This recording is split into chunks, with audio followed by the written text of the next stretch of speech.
పాలనని పూర్తి చేసుకోబోతున్న సందర్భంగా deputy CM Pawan Kalyan స్పందిస్తూ జూన్ 4న జరిగే వేడుకల్ని ఓ పండుగలా చేసుకోవాలని ప్రెస్ నోట్లో పేర్కొన్నారు.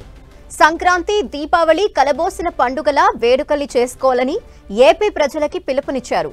ఏపీలో వైసీపీ అరాచక పాలనని ప్రజలు అంతం చేసి ఏడాది పూర్తవుతున్న సందర్భాన్ని ఓ పండుగలా చేసుకోవాలని పిలుపునిచ్చారు.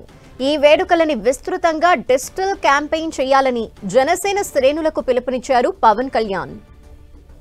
డీటెయిల్స్ మా ప్రతినిధి దుర్గా అందిస్తారు. దుర్గా, ఈ నెల 4వ తేదీ అంటే సరిగ్గా ఏడాది క్రితం కూటమి పాలన అధికారంలోకి వచ్చింది. ఎన్నికల్లో కూటమి పార్టీలు ఘన విజయం సాధించినటువంటి నేపథ్యంలో ఏడాది పాలనను గుర్తు చేసుకుంటూ రాష్ట్ర వ్యాప్తంగా వేడుకలు నిర్వహించాలంటూ కూడా రాష్ట్ర ప్రజలకి, అదేవిధంగా జనసేన కార్యకర్తలకి, నేతలకి డిప్యూటీ సీఎం పవన్ కళ్యాణ్ ఒక పిలుపునివ్వడం జరిగింది. రాష్ట్ర వ్యాప్తంగా సంక్రాంతి, దీపావళి కలిసినటువంటి వాతావరణాన్ని ఏర్పాటు చేసుకోవాలి. అందరూ కూడా ముగ్గులు పోటీలు, ఇంటి ముందు ముగ్గులు పెట్టుకోవడంతో పాటు మహిళలకు, ముఖ్యంగా ఆడపిల్లలకు ముగ్గుల పోటీలు నిర్వహించాలంటూ కూడా క్యాడర్ కి పిలుపునివ్వడం జరిగింది. 4వ తేదీన రాష్ట్ర వ్యాప్తంగా కూడా అన్ని ఏరియాస్ లోనూ కూడా ఈ సంబరాలన్నీ కూడా జరుపుకోవాలి. ముఖ్యంగా వైసీపీ పాలనకు సంబంధించి విముక్తి కలిగించేందుకే ప్రజలంతా కూడా నిర్ణయం తీసుకున్నారు. అలాంటి రోజున ఖచ్చితంగా సంబరాలు జరుపుకోవాలంటూ కూడా పవన్ కళ్యాణ్ పిలుపునివ్వడం జరిగింది. ఆయన ఒక ప్రెస్ నోట్ ను కూడా విడుదల చేశారు. అయితే ముఖ్యంగా జనసేన పార్టీ నేతలతో పాటు రాష్ట్ర ప్రజలంతా కూడా ఈ వేడుకలు జరుపుకోవాలంటూ కూడా పవన్ కళ్యాణ్